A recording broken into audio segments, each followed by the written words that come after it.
Hello student, बहुत बहुत स्वागत है आपका आदर्श शिक्षा समिति के यूट्यूब चैनल पर।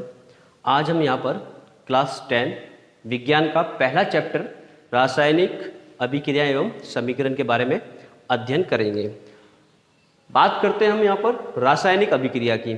हम कैसे पहचानेंगे कि कोई रासायनिक अभिक्रिया चालू है या रासायनिक अभिक्रिया संपन्न हो रही है, तो उसके लिए हमको कुछ बातों का ध्यान रखना होगा। जैसे कि कोई रासायनिक अभिक्रिया पूरी हो रही है तो उसके अंतर्गत हमको कुछ चीज़ें नोट करनी होंगी, जैसे कि उस अभिक्रिया में या अभिक्रिया को कराने के लिए हमने किस प्रकार के पदार्थ को लिया, यानी कि उसकी अवस्था में परिवर्तन हो रहा है या नहीं हो रहा है। दूसरा, उसके रंग में परिवर्तन हो रहा है या नहीं हो रहा है। कौन सी गैस बाहर निकल रही है, उसके तापमान में परिवर्तन हो रहा है या नहीं हो रहा है। ठीक है ना। अगर हम इन 4-5 चीज़ों को अगर नोट कर लें तो हम ये पता लगा सकते हैं कि हमारी रासायनिक अभिक्रिया है वो संपन्न हो रही है। ठीक है ना। अब इन परिवर्तनों के आधार पर, यानी अवस्था में परिवर्तन, रंग में परिवर्तन, गैस का उत्सर्जन या ताप में परिवर्तन, इन परिवर्तन के आधार पर हमने इनको दो भागों में बांटा है। पहला है भौतिक परिवर्तन और दूसरा है रासायनिक परिवर्तन। यहाँ हम बात करेंगे भौतिक परिवर्तन की, कि हम कैसे पहचानेंगे कि जो अभिक्रिया हो रही है वो भौतिक परिवर्तन के अंतर्गत आएगी या रासायनिक परिवर्तन के अंतर्गत आने वाली है। तो भौतिक परिवर्तन कहते किसको है? तो भौतिक परिवर्तन का मतलब ये होता है कि ऐसी रासायनिक अभिक्रिया जिसमें भौतिक गुण का मतलब क्या हो सकता है? उनकी अवस्था में क्या क्या चीजें आती हैं? ठोस, द्रव और गैस। ये 3 चीजें हैं जो अवस्था के अंतर्गत आती हैं।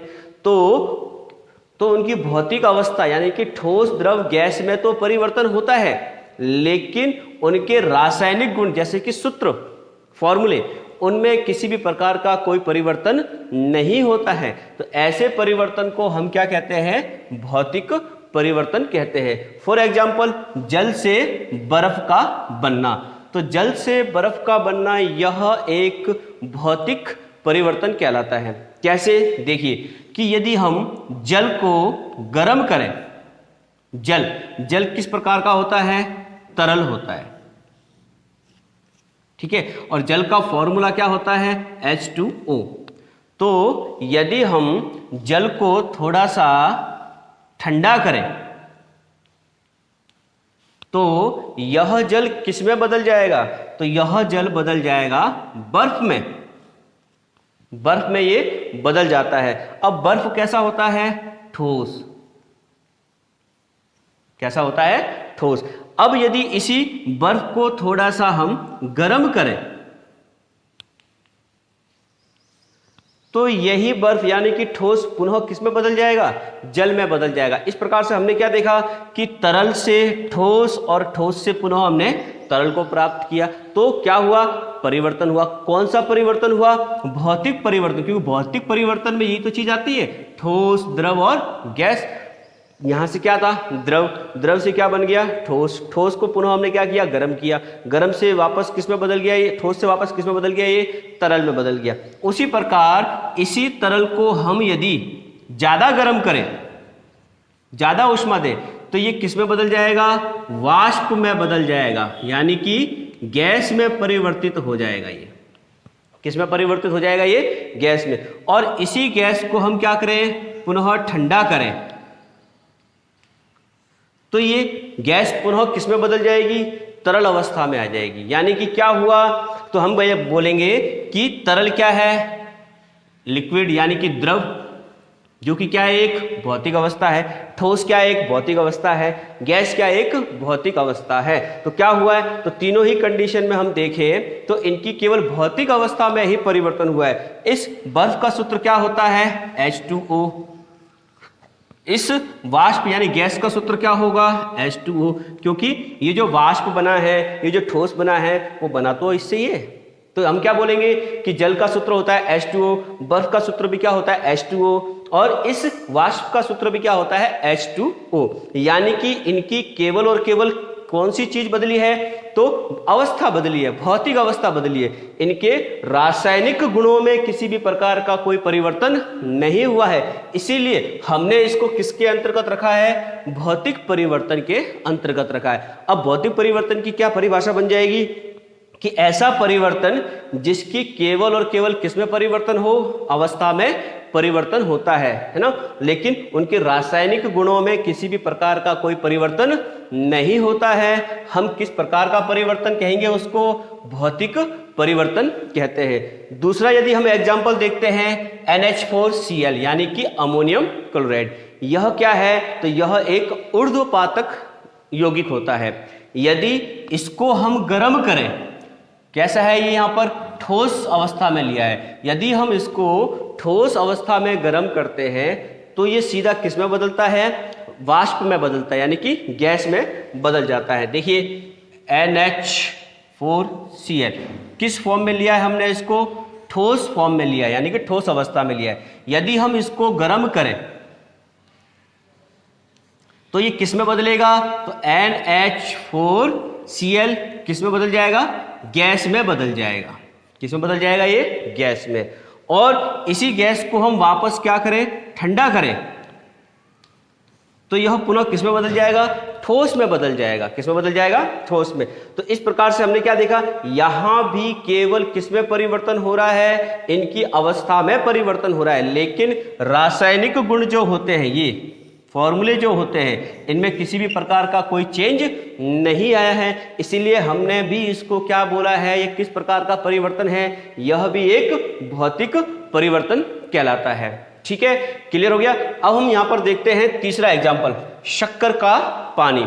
यानी कि शक्कर की जो चाशनी होती है, आप इस पानी के अंदर शक्कर को मिला के रखो और उस शक्कर के पानी को पुनः क्या करो? उष्मा दो, यानी कि उसको गर्म करो, तो हम देखते हैं कि लास्ट में केवल क्या बच जाती है? शक्कर पुनः बच जाती है। यानी कि शक्कर के पानी से हमने वापस क्या प्राप्त कर ली है? शक्कर को प्राप्त कर ली है। उसी प्रकार चौथा एग्जाम्पल है मोम का पिघलना, कि यदि ठोस मोम को आप गर्म करते हो तो यह पिघलकर किस फॉर्म में आ जाता है? लिक्विड फॉर्म में आ जाता है, यानी कि तरल अवस्था में आ जाता है। उस तरल अवस्था को हम वापस ठंडा करते हैं तो ठंडा करके हम पुनः मोम का कौन सा रूप प्राप्त करते हैं? ठोस रूप हम प्राप्त कर लेते हैं।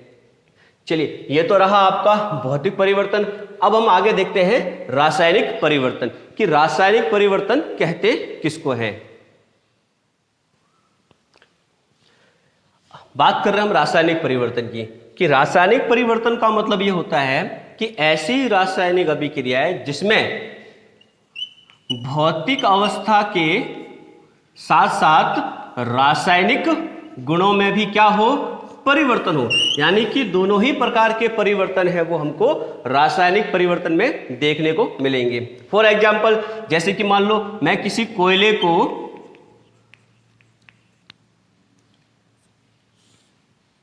ऑक्सीजन की उपस्थिति में क्या करता हूं? जलाता हूं, तो वहां उत्पाद के रूप में मुझे जो चीज प्राप्त होने वाली है वो क्या प्राप्त हो रही है? एक गैस प्राप्त हो रही है। यानी कि कोयला यानी कार्बन प्लस CO2, यदि आप इसको जलाओगे तो क्या मिलेगा? कार्बन डाइऑक्साइड ही आपको प्राप्त होने वाली है। तो ये जो कार्बन है ये क्या है? कोयला यानी कि ठोस है, और इसको जलाने पर हमको क्या प्राप्त हो रही है? गैस प्राप्त हो रही है। क्या प्राप्त हो रही है? गैस प्राप्त हो रही है। तो हम क्या बोलेंगे कि भाई इसमें भौतिक अवस्था में भी परिवर्तन हुआ है, यानी कि ठोस था, ठोस से क्या बन गया? गैस बन गया। भौतिक अवस्था में परिवर्तन हुआ है, साथ साथ रासायनिक गुणों में भी परिवर्तन हुआ। देखो यहां पर जो फॉर्मूला था, यहां आकर क्या हो गया है? चेंज हो गया है। यानी कि रासायनिक गुणों में और भौतिक गुणों में भी क्या होता है? परिवर्तन होता है। तो इसकी डेफिनेशन क्या बन जाएगी? तो ऐसा परिवर्तन जिसमें भौतिक गुणों के साथ साथ रासायनिक गुणों में भी परिवर्तन होता है, इस प्रकार के परिवर्तन को हम क्या कहते हैं? रासायनिक परिवर्तन कहते हैं। ठीक है, तो रासायनिक परिवर्तन का अर्थ समझ में आ गया। तो ऐसा परिवर्तन जिसमें अवस्था के साथ साथ रासायनिक गुणों में भी क्या होता है? परिवर्तन होता है। इस प्रकार के परिवर्तन को हम कहते हैं रासायनिक परिवर्तन कहते हैं। चलिए नेक्स्ट हम यहां पर बात करने वाले हैं रासायनिक अभिक्रिया की। रासायनिक अभिक्रिया।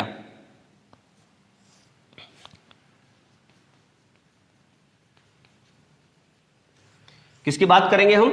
रासायनिक अभिक्रिया की हम यहां बात करने वाले कि रासायनिक अभिक्रिया कहेंगे किसको, इसकी डेफिनेशन बनेगी क्या, है ना। हमने ये तो देख लिया कि परिवर्तन के आधार पर जो अभिक्रिया होती है वो दो प्रकार की होती है, या परिवर्तन है वो दो प्रकार के होते हैं, भौतिक परिवर्तन और रासायनिक परिवर्तन, है ना। रासायनिक परिवर्तन क्या होता है, भौतिक परिवर्तन क्या होता है, हमने बहुत अच्छे से समझा। अब हम यह बात करने वाले हैं रासायनिक अभिक्रिया की कि रासायनिक अभिक्रिया किसे कहते हैं। तो रासायनिक अभिक्रिया का मतलब ये होता है कि दो या दो से अधिक अभिकारक मिलकर दो या दो से अधिक उत्पाद का निर्माण करें, ऐसी अभिक्रिया को हम क्या कहते हैं? रासायनिक अभिक्रिया कहते हैं। यानी कि दो या दो से अधिक अभिकारक को जब मिलाया जाता है तो तीर के दूसरी तरफ हमको क्या प्राप्त होते हैं? कुछ ना कुछ प्रोडक्ट प्राप्त होता है, कुछ ना कुछ उत्पाद प्राप्त होता है। फॉर एग्जाम्पल जैसे इसको देखिए, जैसे कार्बन और ऑक्सीजन को हमने मिलाया था, तो कार्बन और ऑक्सीजन ये क्या है? अभिकारक है, जो मिल रहे हैं। क्या कर रहे हैं? ये आपस में मिल रहे हैं, और दूसरी तरफ ये क्या कर रहे हैं? किसी ना किसी चीज का निर्माण कर रहे हैं, यानी कि क्या बना रहा है? कोई गैस बना रहा है। तो हम क्या बोलेंगे कि कार्बन और ऑक्सीजन ये क्या कहलाते हैं? ये कहलाएंगे अभिकारक। और तीर के दूसरी तरफ जो चीज बनी है उसको हम क्या कहते हैं? उत्पाद कहते हैं। क्या कहते हैं? इनको उत्पाद कहते हैं। आइए हम छोटे छोटे एग्जाम्पल से हम समझते हैं रासायनिक अभिक्रिया को। हमने यहां पर एक रासायनिक अभिक्रिया का छोटा सा उदाहरण लिया है कि पोटेशियम आयोडाइड और लेड नाइट्रेट, ये दोनों क्या है? आपस में मिलने वाले हैं, इसलिए मैंने इनको क्या कहा है? अभिकारक कहा है। तो अभिकारक का मतलब क्या होता है? जिनको आपस में मिलाया जाता है ना। ये तीर की किस तरफ लिखे जाते हैं? LHS, यानी कि लेफ्ट हैंड साइड। और तीर के राइट हैंड साइड में क्या होता है? तो जो प्रोडक्ट बनने वाला होता है, यानी कि जिनका निर्माण होता है, वो क्या कहलाते हैं? उत्पाद कहलाते हैं। क्या कहलाते हैं? उत्पाद। तो रासायनिक अभिक्रिया की डेफिनेशन क्या मिलेगी? तो दो या दो से अधिक अभिकारक मिलकर किसका निर्माण करते हैं? उत्पाद का निर्माण करते हैं। इस अभिक्रिया को क्या कहा जाता है? रासायनिक अभिक्रिया कहा जाता है। ठीक है ना। अब रासायनिक अभिक्रिया जो होती है वो किस रूप में लिखी जाती है? तो हम कह सकते हैं कि शब्दों के रूप में लिखी जाती है। किसके रूप में लिखी जाती है? शब्दों के रूप में। लेकिन यदि हम बात करें रासायनिक समीकरण की, कि रासायनिक समीकरण को कैसे लिखा जाएगा, तो जो रासायनिक अभिक्रिया है इनको क्या करना पड़ेगा? इनके प्रतीकों के रूप में लिखना पड़ेगा, प्रतीकों के रूप में व्यक्त करना पड़ेगा। क्या कहलाएगी? रासायनिक समीकरण। तो हमने यहां पर अभी क्या देखा कि रासायनिक अभिक्रिया और रासायनिक समीकरण में अंतर भी देखा। किसमें देखा? रासायनिक समीकरण में अंतर। तो यानी कि रासायनिक अभिक्रिया क्या है? तो दो या दो से अधिक अभिकारक जो होते हैं वे आपस में मिलते हैं और किसका निर्माण करते हैं? उत्पाद का निर्माण करते हैं। क्या कहलाती है? रासायनिक अभिक्रिया कहलाती है। और रासायनिक समीकरण किसे कहते हैं? तो इस रासायनिक अभिक्रिया को इनके किस रूप में लिखना है? प्रतीकों के रूप में लिखना है। यानी कि यदि पोटेशियम आयोडाइड को मैं लिखूंगा तो क्या लिखूंगा? Ki लिखूंगा, पोटेशियम आयोडाइड। लेड नाइट्रेट को लिखूंगा तो क्या लिखूंगा? PbNO3 का होल ट्वाइस। और वहां बनने वाला जो उत्पाद है क्या है? लेड नाइट्रेट, यानी कि PbI2। ये क्या है? PbI2 क्या है? यहां पर उत्पाद है। प्लस क्या बन रहा है? Potassium nitrate KNO3। ठीक है ना। हम यह बात कर रहे हैं पोटेशियम आयोडाइड की और लेड नाइट्राइड की। ये किस प्रकार के यौगिक हैं? ये रंगहीन यौगिक होते हैं। रंगहीन यानी कि इनका कोई रंग नहीं होता है ना। अब हमने इन दोनों को आपस में मिला तो दिया, लेकिन हम कैसे पता लगाएंगे कि हमारी रासायनिक अभिक्रिया हुई है या नहीं हुई? तो हम देखते हैं कि पोटेशियम आयोडाइड क्या है? रंगहीन है। लेड नाइट्रेट क्या होता है? इसके अंदर रंगीन होता है। लेकिन जब कोई प्रोडक्ट बनता है तो ये जो होता है लेड नाइट्रेट, ये किस प्रकार का रंग देता है? पीला रंग देता है। कैसा रंग देता है? पीला। जैसे कि हमने बताया था कि परिवर्तन दो प्रकार के होते हैं, भौतिक परिवर्तन और रासायनिक परिवर्तन। और परिवर्तन में हमने देखा था कि रंग में भी परिवर्तन होता है। तो देखिए यहाँ पर ये रंगहीन होता है, ये रंगहीन होता है। दो रंगहीन अभिकारकों को मिलाकर हमने किस प्रकार का अवक्षेप प्राप्त किया है? पीले रंग का अवक्षेप है वो प्राप्त किया है। और पोटेशियम नाइट्रेट इसमें किस प्रकार का होता है? रंगहीन होता है। कैसा होता है? यानी कि इनको मिलाने पर हमको किस प्रकार का रंग दिखाई देता है? पीले रंग का दिखाई देता है। तो इस प्रकार से हम ये कह सकते हैं कि इन दोनों को मिलाने पर हमको पीले रंग का अवक्षेप प्राप्त हुआ है, जिसका नाम क्या है? लेड आयोडाइड है। और हमारी इस प्रकार से क्या हुआ है? रासायनिक अभिक्रिया है वो संपन्न हुई है। ठीक उसी प्रकार दूसरा एग्जाम्पल हम देखते हैं कि दूसरा एग्जाम्पल क्या है। तो दूसरे एग्जाम्पल में यदि हम मैग्नीशियम की जो रिबन आती है, जो गैस वेल्डिंग करने के काम आती है, तो मैग्नीशियम की जो रिबन होती है, इसको यदि ऑक्सीजन की उपस्थिति में जलाया जाए तो यहां पर हमको क्या प्राप्त होता है? मैग्नीशियम ऑक्साइड प्राप्त होता है, जो कि क्या है? एक सफेद चूर्ण होता है। यानी कि सफेद रंग का क्या होता है? एक चूर्ण हमको प्राप्त होता है। तो मैग्नीशियम की जो रिबन होती है, यदि इसको जलाया जाए ऑक्सीजन की उपस्थिति में तो मैग्नीशियम ऑक्साइड हमको प्राप्त होता है ना। इसको यदि हम बैलेंस करें तो इस प्रकार से क्या हो जाएगी? ये बैलेंस हो जाएगी। तो ये भी क्या एक रासायनिक अभिक्रिया होती है। ठीक है। ठीक उसी प्रकार यदि हम तीसरा एग्जाम्पल नोट करें, तीसरा एग्जाम्पल यदि हम नोट करें तो हमने पिछली कक्षा में भी इसके बारे में अध्ययन कर चुके हैं कि यदि किसी अम्ल की अभिक्रिया धातु से करवाई जाती है तो कौन सी गैस बाहर निकलती है? हाइड्रोजन गैस बाहर निकलती है। मैं यदि H2SO4 की अभिक्रिया यदि जिंक से करवाता हूं, यानी कि जिंक पाउडर हो सकता है या दानेदार जिंक भी हो सकता है, यदि इससे करवाता हूं तो मुझे उत्पाद के रूप में क्या मिलेगा? एक तो हाइड्रोजन गैस वो क्या हो जाएगी? बाहर निकलेगी, प्लस उत्पाद के रूप में यहां क्या प्राप्त होगा? ZnSO4 प्राप्त होगा, यानी कि जिंक सल्फेट है वो मुझे प्राप्त होने वाला है। ये किसके अंतर्गत आता है? यह रासायनिक अभिक्रिया के अंतर्गत आता है। अब सभी में एक चीज कॉमन है, क्या? कि ये जो अभिक्रिया होती है वो एक ही दिशा में चल रही है। देखिए एक ही दिशा में चल रही है, यानी कि इनके अंदर बनने वाला जो उत्पाद है ये क्या है? उत्पाद।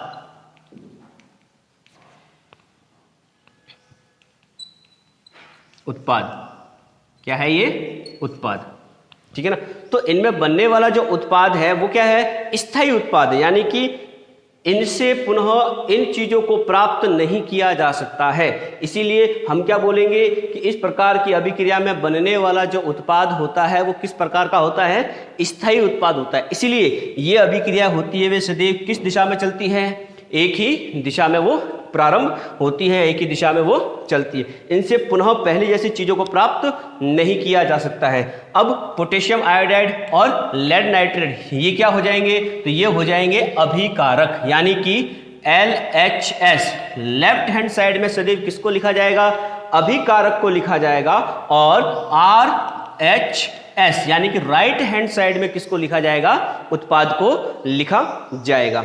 ठीक है। ये था हमारा रासायनिक अभिक्रिया। और छोटे छोटे एग्जाम्पल हम रासायनिक अभिक्रिया के देखते हैं, जैसे कि अंगूर का किण्वन होना, यानी कि अंगूर से क्या बनाई जा रही है?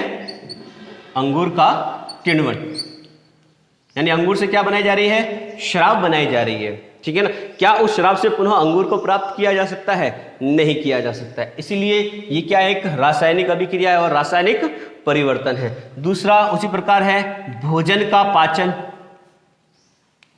भोजन का पाचन, एक बार भोजन जो पच गया है ना, उससे हम उसकी पहले जैसी या मूल अवस्था को प्राप्त नहीं कर सकते हैं। ये सभी क्या है? तो ये सभी रासायनिक अभिक्रियाएं कहलाती है। ठीक है। आप नोट कर लीजिए। नेक्स्ट हम पढ़ते हैं रासायनिक समीकरण और उसको लिखने के क्या क्या चरण हो सकते हैं। हम रासायनिक समीकरण को कैसे लिख सकते हैं, आप इसको नोट कर लीजिए।